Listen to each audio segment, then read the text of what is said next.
If you were watching KGW News at sunrise this morning, the 5 a.m. hour, you saw what we have before us here this morning. The Oregon Zoo Giraffes, known as Desi up front, Bakari behind Desi, Laura Weiner, the lead Africa keeper here at the Oregon Zoo, with us as well. And we're here with the giraffes on this Tuesday, the 21st of June, because it is World Giraffe Day. We mentioned, Laura, during the show this morning on KGW News at sunrise that giraffes are not often mentioned when we discuss endangered species, but they should be mentioned because the numbers are really staggering in terms of where we had giraffes 20 years ago and how many we have on the planet now. I'd ask you to explain that a little bit further. Absolutely, yeah. So giraffes, like a lot of other animals, are going through kind of almost a silent extinction, as people are saying. They're losing a lot of their habitat in the wild, and their numbers are drastically reduced compared to even what they were 20 years ago.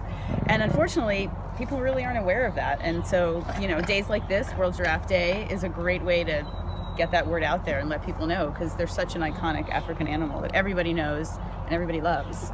These are two males, Desi, Bakari, both male giraffes. So obviously having them here together at the zoo is not going to expand the population unless there's something about giraffes I don't know. Right. So how are you helping the world population of giraffes with two males here at the Oregon Zoo? So by having the two males here, when you are going to be managing animals, you can't just have a breeding pair. Sometimes you do have males who need to have a home. So that's what these guys are doing here. And in modern zoos, we do a lot of switching around of animals, bringing them to this zoo and that zoo. These guys are here for education, conservation purposes, and just to let our guests see how amazing they are. So you work with other zoos in the country to help with the breeding of giraffes, even if you're not doing the actual breeding here yourself? Absolutely. Being a holding zoo for these males is just as important. Okay.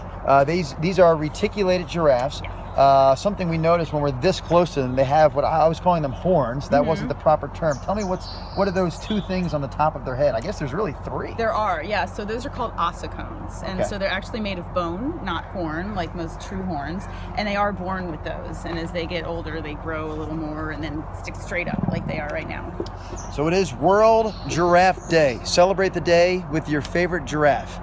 Perhaps your favorite giraffe calls the Oregon Zoo home. Again, we thank you, Desi, and we thank you, Bakari, for celebrating your day with us, and we thank Laura for joining us and educating us on these awesome animals.